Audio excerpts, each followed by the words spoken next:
C it is very different from coaching, क्योंकि basically जब आप कोचिंग जाते हैं तो there is nothing wrong with coaching, but जिस तरीके से हमें कोचिंग दी जा रही है वो तरीका गलत है। आपको एक स्पून फीडिंग की जा रही है। और अब आप मॉन्टेसरी में या कोई स्कूल में नहीं है कि आपको एक एक चीज समझाया जाए। आप अपनी ग्रेजुएशन पोस्ट ग्रेजुएशन क्वालिफाई करके आए, एक you are a mature and an intelligent human being, so you need to understand what this exam demands from you. This exam demands that you have to apply your own brain to develop an understanding. किसी का रटवाया हुआ करने से exam नहीं clear हो सकता है। तो इसलिए पहले आप ये समझिए कोचिंग कहाँ गलत है। कोचिंग आपको एक एक चीज समझा रही है।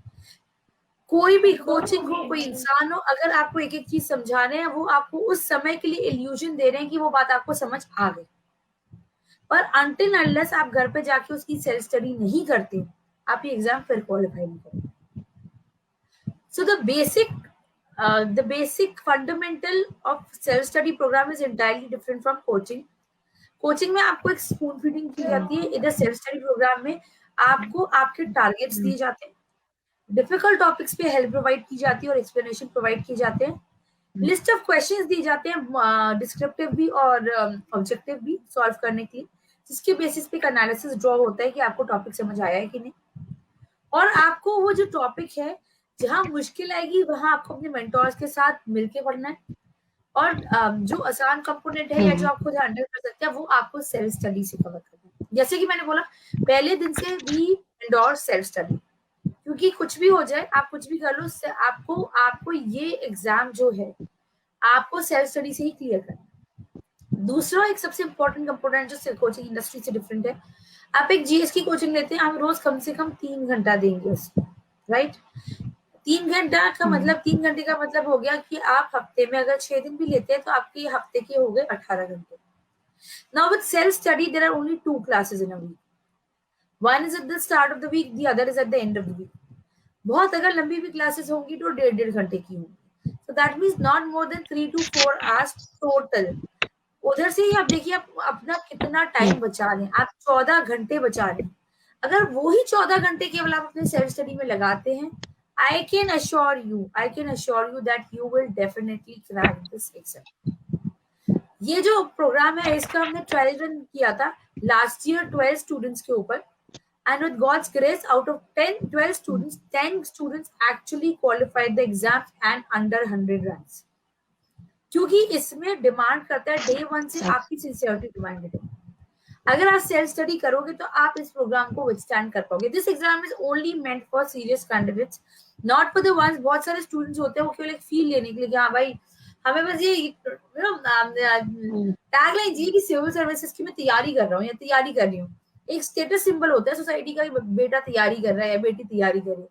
उन लोगों के लिए बड़ा मुश्किल है एग्जाम, क्योंकि इसमें डे 1 से I am being very straightforward with what Priyanka is asking, because I have to be, you have to understand that self study programme केवल सीरियस कैंडिडेट्स के लिए, because toppers will make you study, until unless you do self study you are not going to crack the exam। तो जब पढ़ाई खुद से नहीं होगी ना तो एग्जाम भी क्रैक नहीं होगा, पहली बात ये। तीसरी, जिस तैयारी में हम एक इंटीग्रेटेड अप्रोच लेके बोलते हैं, there is no pre cum mains model, it is an integrated model. एक साथ आपको मेंस प्री और इंटरव्यू की तैयारी की, ताकि you empower yourself. Exactly, you have to clear the exam, you don't have to clear the exam. हमने paper नहीं लिखा।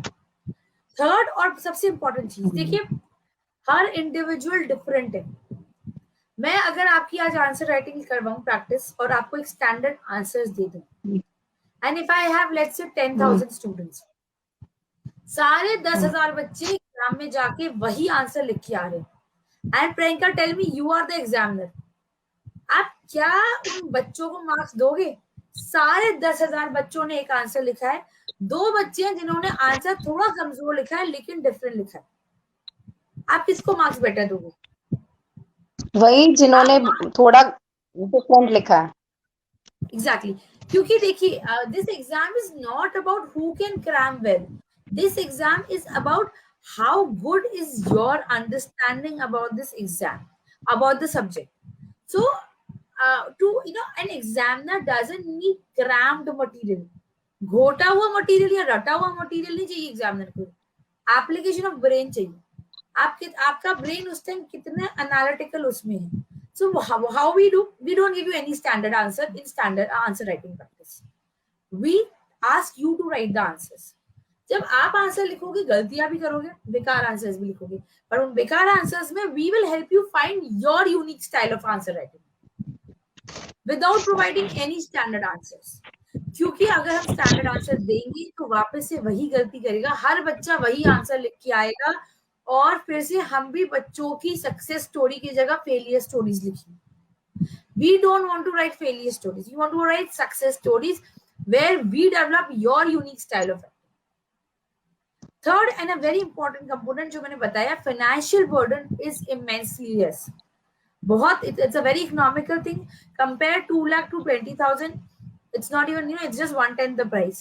तो इसलिए ये मेजर डिफरेंस है कोचिंग में और इसमें सेल्फ स्टडी प्रोग्राम।